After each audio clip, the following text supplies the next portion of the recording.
ಮಹಾರಾಷ್ಟ್ರದಲ್ಲಿ ನಿರಂತರವಾಗಿ ಹಿಂದುತ್ವದ ಹೋರಾಟವನ್ನು ಮಾಡಿ ಬಾಳಾ ಸಾಹೇಬ್ ಪಾಟೀಲ್ ಅವರು ಶಿವಸೇನೆ ಪಕ್ಷ ಸ್ಥಾಪನೆ ಮಾಡಿದ್ದಾರೆ.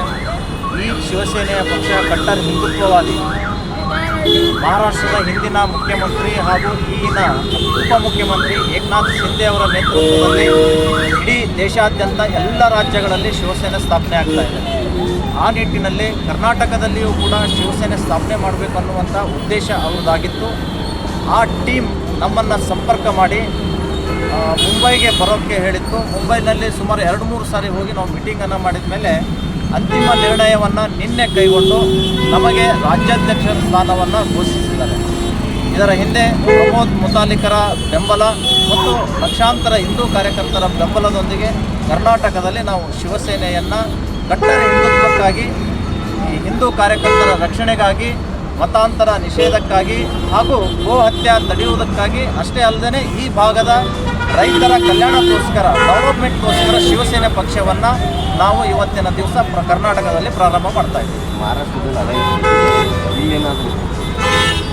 ನೋಡಿ, ಸೆಂಟ್ರಲ್ನಲ್ಲಿ NDA ಮಿತ್ರ ಪಕ್ಷ ಅಂತ ಹೇಳಿ ಕನ್ಸಿಡರ್ ಮಾಡಿ ಶಿವಸೇನೆಯನ್ನು BJP ಶಿವಸೇನೆ ಜೊತೆ ಅಲ್ಲಿ ನಡೀತಾ ಇದೆ. ಶಿವಸೇನೆಯ ಸುಮಾರು ಲೋಕಸಭಾ ಸದಸ್ಯರ ಬೆಂಬಲದಿಂದ ಪ್ರಧಾನಮಂತ್ರಿ ನರೇಂದ್ರ ಮೋದಿ ಅವರಿಗೆ ಆಡಳಿತ ನಡೆಸ್ತಾ ಇದ್ದಾರೆ. ಇಲ್ಲಿ ಕರ್ನಾಟಕದಲ್ಲಿಯೂ ಕೂಡ ಕರ್ನಾಟಕದ BJPಯ ಪ್ರಮುಖರು ಬಯಸಿದರೆ ನಾವು ಕೂಡ ಅವರ ಜೊತೆಗೆ ಮಾತುಕತೆ ಆಡಿ ಅಲಯನ್ಸ್ ಆಗಿ ಹೋಗಲಿಕ್ಕೆ ನಾವು ಸಿದ್ಧರಿದ್ದೀವಿ ಅನ್ನುವಂಥದ್ದು ನಾನು ತಿಳಿಸ್ತಾ ಇದ್ದೀನಿ.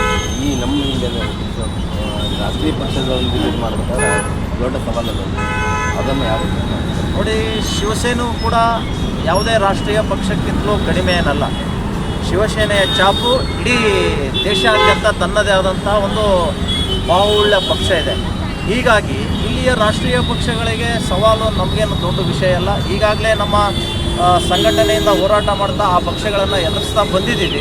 ಈಗಲೂ ಕೂಡ ಅದೇ ನಿಟ್ಟಿನಲ್ಲಿ ರಾಜಕೀಯವಾಗಿ ಎದುರಿಸ್ತೀವಿ ಅನ್ನುವಂಥ ವಿಶ್ವಾಸ ನಮಗೆ ಸಂಪೂರ್ಣವಾಗಿ ಇದೆ. ಕಲಬುರಗಿಯಲ್ಲಿ ಕೂಡ ವಿರೋಧ ಪಕ್ಷದಿಂದ ಆಡಳಿತ ಪಕ್ಷಕ್ಕೆ ಎಚ್ಚರಿಸುವಂಥ ಕೆಲಸ ಆಗಿಲ್ಲ. ಇಲ್ಲಿ ಸಾಕಷ್ಟು ರೈತರಿಗಾಗಲಿ ಜನರಿಗಾಗಲಿ ಸಾಕಷ್ಟು ಸಮಸ್ಯೆಗಳಿದೆ. ಅದ್ರ ಬಗ್ಗೆ ಕೇವಲ ಕಲಬುರಗಿ ಅಲ್ಲ ಸರ್, ಭಾಳ ಬೇಜಾರದ ಸಂಗತಿ ಅಂದರೆ ಇಡೀ ಕರ್ನಾಟಕದಲ್ಲಿಯೂ ಆಡಳಿತ ಪಕ್ಷದ ವಿರುದ್ಧ ಮಾತನಾಡುವಂಥ ಶಕ್ತಿ ಕೆಲವೊಂದು ಪಕ್ಷಗಳು ಕಳ್ಕೊಂಡಿದ್ದಾರೆ ಅಂತ ಹೇಳಲಿಕ್ಕೆ ಯಾವುದೇ ಹಿಂಜರಿಕೆ ಇಲ್ಲ.